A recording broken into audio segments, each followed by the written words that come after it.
David, the Chancellor has apparently written to the PM about this mess with travel rules. I think it's difficult for any of us to understand what the rules are today, let alone what they might be tomorrow. But is that the way to conduct government business, do you think, with number 10 writing to, or number 11 writing to number 10, rather than just sorting it out amongst themselves? Oh, I think ministers writing to each other is a perfectly normal part of the way that governments do business. And I think at the moment, when even now people are not meeting regularly in person, the Chancellor isn't just going to necessarily pop next door to see the Prime Minister face to face. Those communications are probably even more frequent than they would have been in my day. So I don't read anything into the means of communication, nor do I get overexcited about the fact that there are apparent differences of opinion between different ministers. That's a fact of life in government. What matters is that they take a decision, that they all stick by it in public afterwards, and that the public have clarity about what is going on and the reasons for it. But that's the exact thing that I think most people would say the public doesn't have at the moment. We don't have clarity on these travel rules. Nobody knows whether they should be booking a holiday or not. Nobody really knows what the different amber this or amber that or amber the other might mean. And look, my view on that is that it's important for the public to have confidence in whatever system of controls the government puts in place. Therefore, I don't aim off of the fact I clearly don't have access to the medical and scientific experts that the government quite rightly is able to call upon. But my sort of starting point with this is we need greater certainty. And it would seem to me if you've got a good system of lateral flow tests that you put foreign countries into different categories depending on a proper scientific analysis of the risk, which you then publish so everybody can understand the basis on which your decision is taken. And you then say that if you come back from a country that you're permitted to go to without quarantining, you must take a lateral flow test daily or every other day, in the way NHS staff and teachers have been doing routinely for months now. And if you get a positive, you stay at home unless and until you get a clear from a PCR test. So that seems to be the logical sort of way that everybody would understand and be able to go ahead, take decisions about holidays on the basis of a clear explanation and a known regime of checks. So it sounds to me that you are much more in Camp Sunak than Camp Johnson on this, and that you don't think that we should all be quarantining when we come back, or even worse, be sent to one of these red list hotels.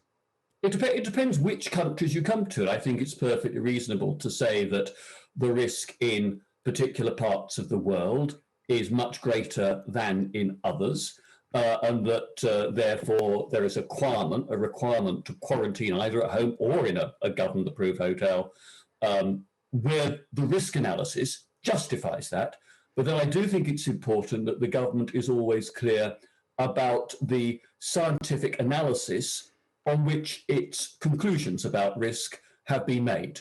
And I think part of the uncertainty at the moment is down to the fact that there's not sufficient transparency about how those decisions are taken. Well, there's only, you can only point the finger at one place for having a lack of transparency or lack of data, which you've mentioned twice now. And that is many people criticising the government and saying that they are not providing the data and the transparency.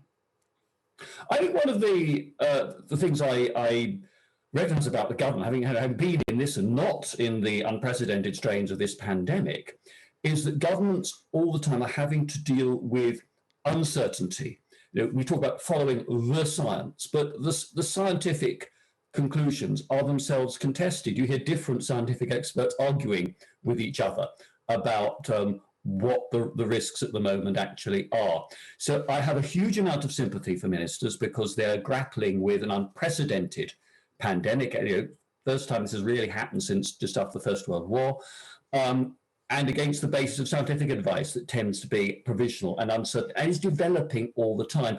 But I do think that ministers would strengthen their case if they brought the public more into their confidence. I think people accept that there is uncertainty in their everyday lives, but they want the government to explain where the limits of knowledge are, where there is genuine uncertainty, but also why they have come to a particular recommendation or a conclusion about legislative restrictions on people. And do you think that the Cabinet would agree with you that the public need more information, more data, more transparency, and that these restrictions should be lifted, really to replace daily testing with a blanket 10-day quarantine? Well, as I said, I think you've got to have clarity, I think, country by country, rather than a single regime for every one of the nearly 200 other countries in the world. I've no idea whether the Cabinet agrees with my view or not. That's up to individual members of the Cabinet. And quite rightly, they should have their discussions in confidence with one another, not out in the public domain. And then they should stick to the collective decision that they've all agreed to.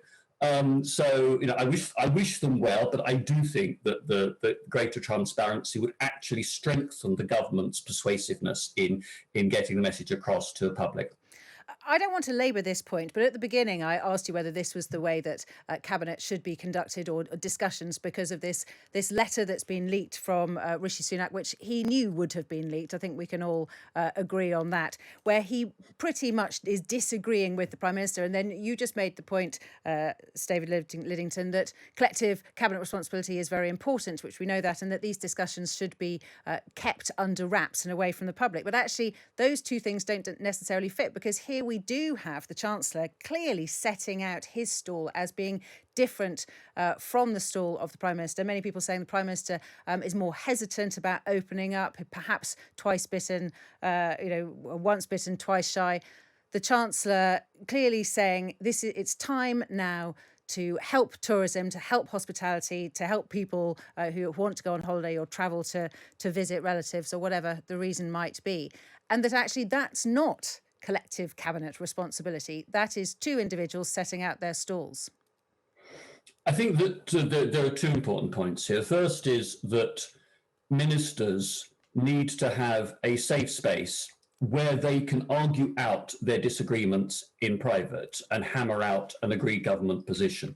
And it's completely normal for there to be disagreements between people. I don't think I can ever remember a Cabinet discussion that didn't lead to a better outcome for that discussion having taken place. Because if I might come with a proposal to the Cabinet, but I might not have thought about something that one of my Secretary of State colleagues had on his or her mind. And actually then I could tweak my proposal to take account of that. It would be better as a result. But I've always disliked leaks from Cabinet. I think that undermines public confidence in the government. It undermines trust and solidarity within the government. So, disagreements from time to time, communications between ministers, arguments, they're inevitable. They're part of life. But I think that they should be taking place behind closed doors within the government, should speak with absolute clarity and of one voice once they have taken that collective decision, which binds all of them. Let me ask you about vaccine passports. We all know that there is significant disagreement across the parties about both the legality of vaccine passports in some areas and the infringement on personal liberties on others. Where do you stand on the idea, not vaccine passports for travel? I think we've all accepted that ship has sailed, if you like. Vaccine passports, particularly for younger people, going to nightclubs, going to other venues. Perhaps in September we're going to get a vote on that. How would you vote? When I was in Parliament, my rule was always I will look at the legislation, the bill, before I decide actually how I will vote, because the detail really is crucially important. But ideologically, ideologically, no, I'm very clear about that. I think that one, I think there is a very strong case for there to be a high standard government digital record of your vaccination record and your testing record, which would be convenient not just for COVID vaccinations, but frankly for all vaccinations in the future, when you need to show evidence of that to, if for example, wanted to travel to a particular country, or if your doctor says, when did you last have your tetanus jab, when you've just had a gardening accident, let's say, and you have that all there, easily accessible. But I'm much more cautious about the government laying down a requirement in law that people should have access to particular events in civil society only if they've got some sort of government certificate of approval. I think that's a pretty dangerous precedent. And it also raises all sorts of really difficult practical problems about implementation. I mean, whose responsibility is it to actually carry out these checks? What sanctions do they have against an individual who resists having a check? The government at the moment is saying that these proposed rules on large-scale venues with lots of people there, they would not apply to under 18s because, of course, under 18s are not being offered vaccinations. So if you're 17 years and 11 months old, you get into, let's say, the football ground or the concert or the nightclub, if you're allowed in. But if you're 18 years and 1 day, then you can only do so if you've got the government vaccine passport.